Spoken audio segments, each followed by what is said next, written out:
Hola, my name is Patricia Quintero Hall. Today I'm going to walk you through a lesson on culture.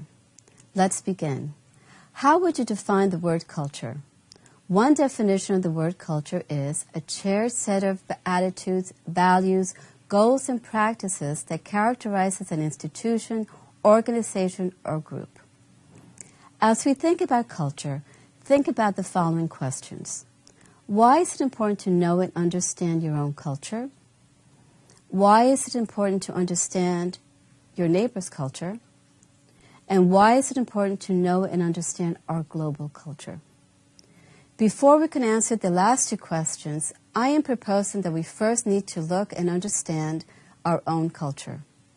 One way of understanding our culture is to reflect on the culture or cultures we grew up in, as well as the cultures we were exposed to throughout our lifetime. As we do this, we have to also think about the impact that these cultures had on us and the impact they continue to have on us today. To assist you with this process, I will model a lesson on culture. I will share with you the various cultures that I have been exposed to throughout my lifetime. I will do this in the context of family, immediate, my childhood experience, my extended family, as well as my community, personal life, work environment, and spiritual life. My family. I was born in Bogota, Colombia. I experienced the Colombia way of life through food, music, language, and religion. The language we spoke to at home was Spanish, and it was extremely formal. For example, we addressed our relatives as su merced, meaning your mercy. It was very formal, very respectful. In reference to music, we listened to the music of the llaneros, the cowboys, and lovely Colombian love songs. As a young girl, I learned to dance the cumbia, and to this day, dancing is my #1 passion. In reference to food, we serve rice with every meal. We eat a lot of starches. In one plate, we serve potatoes, rice, and yuca. For the first 6 years of my life, I lived an affluent life. We had maids, our clothes were made for us, and we had tutors that came to our home to give us educational lessons. Things changed when I was 5. My mother decided to leave Colombia and move to the United States. Because she was from a lower class, she was never fully accepted by my father's family. She felt that we would be better off without her, so therefore she moved to New York by herself. My father soon realized his love and commitment to her, and our family was united after being separated for 1 year. Our family settled in Long Island, New York. I grew up in Glen Cove, Long Island. 6 of us lived in a 1-bedroom apartment. Our neighborhood was made up primarily of Puerto Ricans. I went to a Catholic school, and my friends at school were mostly Irish and Irish-Italian. Our family was one of 2 Hispanic families in our school, and unfortunately experienced a lot of discrimination. My friends and their family introduced me to the American life, to the American culture, where children in the United States attend summer camp, take dance lessons, and take vacations. I became what I thought was a typical American girl, a cheerleader, a majorette, and joined every possible club. I value popularity over everything else. Because of this, I had a rude awakening when I almost did not graduate from high school because of the 2 low grades. All of my energy and effort growing up went into joining clubs, and unfortunately did not put any effort into academics. Most of my friends appeared to be more affluent than my family, and if not more affluent, they all lived in a house. Even though we were not poor, we lived in a poor neighborhood, and my classmates thought we were poor. My father was an educated man, an architect, my mother worked, but they did not know how to navigate in the American culture, and for this reason, we did not move into a house until I was in high school. My extended family. I am honored to have a truly diverse family. I have nieces and nephews that are American, Chinese, British, and African American. I learned so much about these cultures through, again, their particular food, music, and traditions. My community. I live in Upper Marlboro in Prince George's County in Maryland. 2/3 of Prince George's County residents are African American. Prince George's County is the most affluent black majority county in the nation.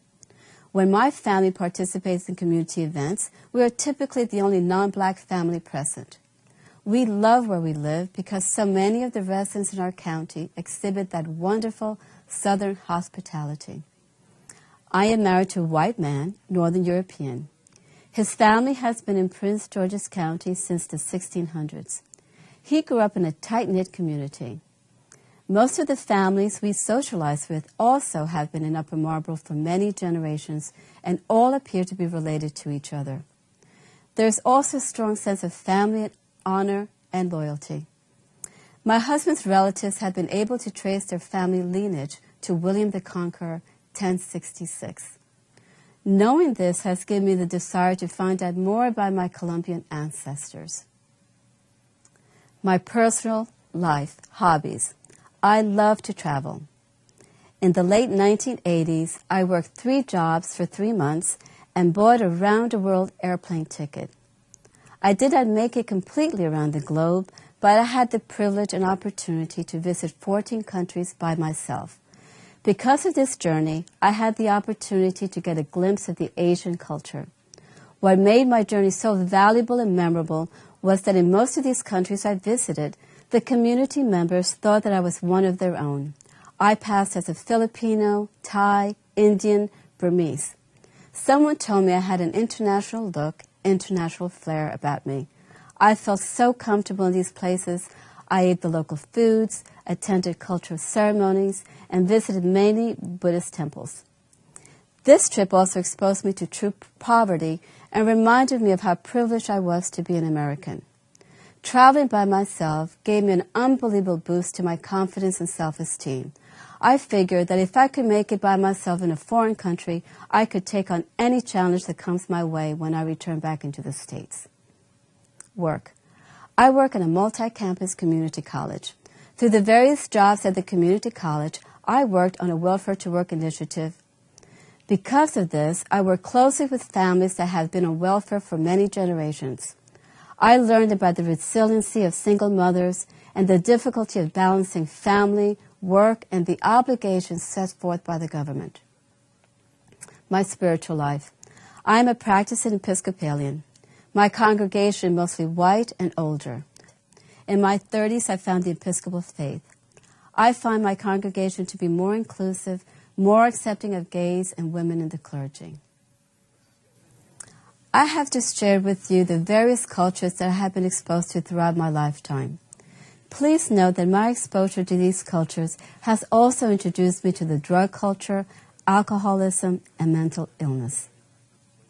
In summary, I grew up and experienced both the Colombian and American cultures.